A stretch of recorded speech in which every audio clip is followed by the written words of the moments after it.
Hi hello. ഇന്ന് നമ്മളൊരു pumpkin cake ഉണ്ടാക്കാനായിട്ട് പോവാണ്. നമ്മൾ അറിഞ്ഞിട്ടല്ല കേട്ടോ, യൂട്യൂബ് നോക്കിയിട്ടാണ് ഉണ്ടാക്കുന്നത്. 3 എഗ്ഗ് വെച്ചിട്ടാണ് ഞാൻ അന്ന് ഉണ്ടാക്കുന്നത്. പംകിൻ കേക്ക് ഞാൻ എവിടെയൊക്കെ കണ്ടിട്ടുണ്ട്, അപ്പോൾ അതൊന്ന് ട്രൈ ചെയ്ത് നോക്കാമെന്ന് വിചാരിച്ചു. അതിനായിട്ട് ആദ്യം നല്ല ഫ്രഷ് ആയിട്ടുള്ള മത്തൻ അല്ലെങ്കിൽ പംകിൻ നമ്മൾ ചെറിയ പീസാക്കി കട്ട് ചെയ്തിട്ട് ആവിക്ക് വെച്ച് സ്റ്റീം ചെയ്തെടുക്കുകയാണ്. അത് കറക്റ്റ് ഉടഞ്ഞു പോവാതെ അങ്ങനെ പീസായിട്ട് തന്നെ കിട്ടുന്ന രീതിയിൽ വേവിച്ചെടുത്ത് അത് മാറ്റിയൊരു ബൗളിലേക്ക് ആക്കിയിട്ട് അത് നല്ലോണം സ്മാഷ് ചെയ്തിട്ട് എടുക്കുകയാണ്. ആ ബൗൾ അങ്ങോട്ട് മാറ്റി വയ്ക്കുകയാണ് തണുക്കാനായിട്ട്. റൂം ടെമ്പറേച്ചർ ആയാലേ കേക്കിൽ മിക്സ് ചെയ്യാനായിട്ട് പറ്റുള്ളൂ. ഇനി നല്ല ഡ്രൈ ആയിട്ടുള്ള ഒരു ഗ്ലാസ് ബൗളിലേക്ക് നമ്മൾ 3 മുട്ട പൊട്ടിച്ച് ഒഴിക്കുകയാണ്. അതിലേക്ക് കുറച്ച് ഒരു 1/4 കപ്പ് പാലും കൂടി മിൽക്കും കൂടി ചേർത്ത് കൊടുക്കുകയാണ്. അത് നന്നായിട്ട് വിസ്ക് അല്ലെങ്കിൽ ബീറ്റർ വെച്ചിട്ട് നന്നായിട്ട് അടിച്ചെടുക്കണം. അതിലേക്ക് ഞാനിവിടെ ഇട്ടിട്ടുള്ളത് 1 കപ്പ് ഷുഗറാണ്, പഞ്ചസാര.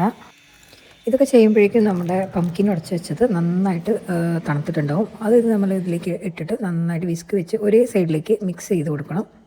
ആ സമയമാകുമ്പോഴേക്കും ഞാൻ OTG പ്രീ ഹീറ്റ് ആവാൻ വെച്ചിട്ടുണ്ട്. ഞാനിവിടെ 2 കപ്പ് മൈദയാണ് എടുക്കുന്നത്. അതിൽ 1 കപ്പ് മൈദ ആദ്യം സീവ് ചെയ്ത് അതിലേക്ക് കുറേശ്ശായിട്ട് ചേർത്ത് കൊടുക്കുകയാണ്. അങ്ങനെ അതിൻ്റെ കൂടെ തന്നെ കുറച്ച് ബേക്കിംഗ് പൗഡറും കുറച്ച് ബേക്കിംഗ് സോഡയും ചേർക്കുന്നുണ്ട്. 2 ടീസ്പൂൺ ബേക്കിംഗ് പൗഡറും 1/2 ടീസ്പൂൺ ബേക്കിംഗ് സോഡയാണ് ഞാൻ ചേർത്തിട്ടുള്ളത്. പിന്നീട് 2 കപ്പ് മൈദയും കൂടി ആഡ് ചെയ്ത് കൊടുക്കുകയാണ്. ഇതെല്ലാം കൂടി നന്നായിട്ട് ഒരേ സൈഡിലേക്ക് തന്നെ നമ്മൾ സ്പാച്ചില വെച്ച് മിക്സ് ചെയ്ത് കൊടുക്കണം. ഒരേ ഭാഗത്തേക്ക് ചെയ്താൽ അത് നല്ല സോഫ്റ്റായിട്ട് കേക്ക് വരാനായിട്ടുള്ള ഒരു ഐഡിയ അതാണ്. നമ്മൾ എല്ലാ ഭാഗത്തേക്കും മിക്സ് ചെയ്യുമ്പോൾ അത്ര സോഫ്റ്റായിട്ട് കേക്ക് വരില്ല. ഞാനിവിടെ ബട്ടർ വാങ്ങി വയ്ക്കാൻ മറന്നു പോയതുകൊണ്ട് എൻ്റെ ഹോം മെയ്ഡ് ഗീ ഉണ്ട്, അതാണ് ഞാൻ കുറച്ച് ഒഴിക്കുന്നത്. അതിനുശേഷം കുറച്ച് വെനില എസൻസും ഞാൻ ആഡ് ചെയ്ത് കൊടുക്കുന്നുണ്ട്. പിന്നെ ഒരു പിഞ്ച് സോൾട്ടും കൂടി ആഡ് ചെയ്ത് കൊടുക്കുക.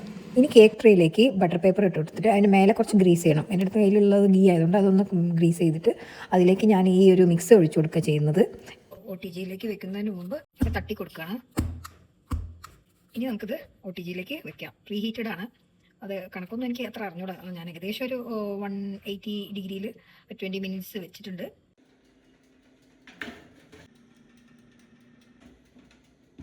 ശരിക്കും ഇവിടെ ആയിട്ടില്ല, അപ്പോൾ ഞാൻ ടൈം കുറച്ചുകൂടി ഇൻക്രീസ് ചെയ്ത് വെച്ചിട്ടുണ്ട്. അപ്പം ശരിക്കും ഒന്ന് ഡ്രൈ ആണെന്ന് തോന്നുന്ന സമയത്ത് നമുക്കൊന്ന് ടൂത്തി വെച്ച് കുത്തി നോക്കാം. ഏകദേശം ഈ കളർ കണ്ടപ്പോൾ എനിക്ക് ആയും തോന്നിയിട്ടുണ്ട്. അതുപോലെ തന്നെ അതിൻ്റെ സൈഡൊക്കെ വിട്ട് വന്നിട്ടുണ്ട്. അപ്പോൾ കറക്റ്റ് ഞാനൊരു ടൂത്ത് പിക്ക് വെച്ചിട്ട് കുത്തി നോക്കി, അപ്പോൾ കറക്റ്റ് പാകമാണ്. ഇനി അത് മറച്ചിട്ടിട്ട് ബട്ടർ പേപ്പർ മെല്ലെ ഒഴിവാക്കിയിട്ട് കുറച്ച് നേരം അങ്ങനെ തന്നെ വെക്കണം. കാരണം അടിയിൽ ഒരു ഈർപ്പം ഒഴിവാവാൻ വേണ്ടിയിട്ടാണ് അങ്ങനെ ചെയ്യുന്നത്.